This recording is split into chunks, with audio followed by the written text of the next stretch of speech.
Hello friends, मेरा नाम है आशीष और आप देख रहे हैं हिंदी नॉलेज चैनल में। आपका बहुत बहुत स्वागत है।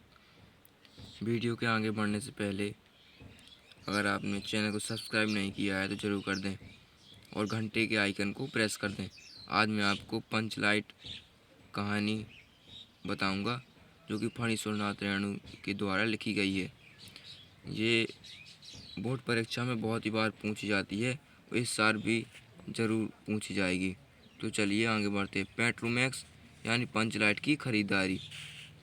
गांव में रहने वाली विभिन्न जातियां अपनी अलग अलग टोली बनाकर रहती हैं। उन्हीं में से महतो टोली के पंचों ने पिछले 15 महीने से दंड जुर्माने के द्वारा जमा पैसों से रामनवमी के मेले से इस बार पेट्रोमैक्स खरीदा। पेट्रोमैक्स खरीदने के बाद बचे 10 रुपये से पूजा की सामग्री खरीदी गई। पेट्रोमैक्स यानी पंचलाइट को देखने के लिए टोले के सभी बालक, औरतें एवं मर्द इकट्ठे हो गए और सरदार अपनी पत्नी को आदेश दिया कि वह इसके पूजा पाठ का प्रबंधन करे। ठीक है।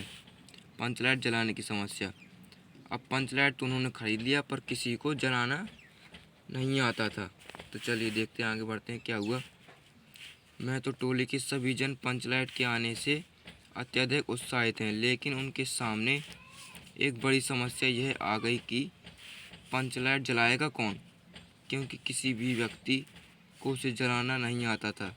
मैं तो टोली के किसी के भी घर में अभी तक डिबरी नहीं जलाई गई थी, क्योंकि सभी पंचलाइट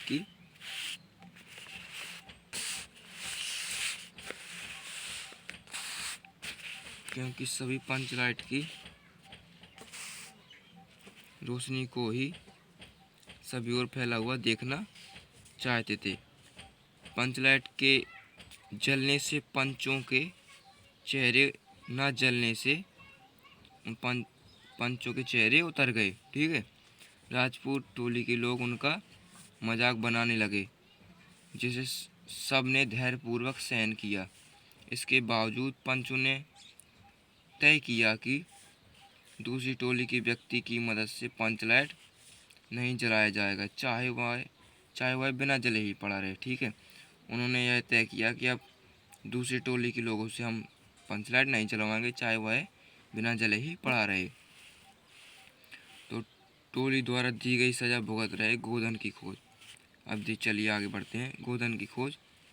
गुल्ली काकी की बेटी मुंदरी गोधन से प्रेम करती थी और उसे पता था कि गोधन को पंचलाइट जलाना आता है। ठीक है। जो गुल्ली काकी की बेटी मुंदरी थी वह गोधन से प्रेम करती थी और उसको पता था कि जो गोधन है उसको पंचलाइट जलाना आता है। गोधन का हुक्का पानी बंद कर रखा था, लेकिन पंचायत ने उसका हुक्का पानी बंद कर रखा था। ठीक है। उसका आना जाना बंद था। मुन्नी ने अपनी सहेली कनेली और कनेली ने यह सूचना सरदार तक पहुंचा दी। ठीक है। गुल्ली काकी की जो मुंदरी है, लड़की मुंदरी है, उसने अपनी सहेली कनेली को बताया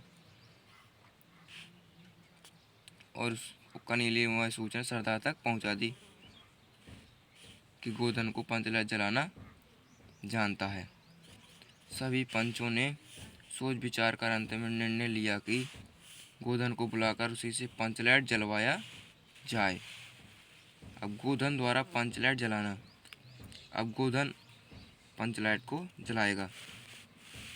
सरदार द्वारा भेजे गए छड़ीदार के कहने से नहीं आने पर गोधन को मनाने गुल्ली काकी गई। ठीक है। अब उसको गोधन को मनाने कौन जाता है? गुल्ली काकी गई। तब गोधन ने आकर पंचलाइट में तेल भरा और जलाने के लिए स्प्रिट मांगा। स्प्रिट के अभाव में उसने गरी नारियल के तेल से ही पंचलाइट जला दिया। पंचलाइट के जलते ही टोली के सभी सदस्यों में खुशी की लहर दौड़ गई। कीर्तियां लोगों ने एक स्वर में महावीर स्वामी की जय ध्वनि की और कीर्तन शुरू हो गया। पंचों द्वारा गोधन को माफ करना। गोधन ने जिस होशियारी से पंचलेट को जला दिया था, उससे सभी प्रभावित हुए थे। गोधन के प्रति सभी लोगों के दिल का मैल दूर हो गया। गोधन ने सभी का दिल जीत लिया। मुन्नी ने बड़ी हसरत भरी निगाहों से देखा। सरदार ने गोधन को बड़े प्यार से अपने पास बुलाकर कहा कि तुमने जाति की इज्जत रखी है, तुम्हारा 7 खून माफ है। खूब गाओ सलीमा का गाना। अंत में गुजरी काकी ने गोधन को रात के खाने पर निमंत्रित किया। गोधन ने एक बार फिर से मुन्नी की ओर देखा और नजर मिलते ही लज्जा से मुन्नी की पलकें झुक गई।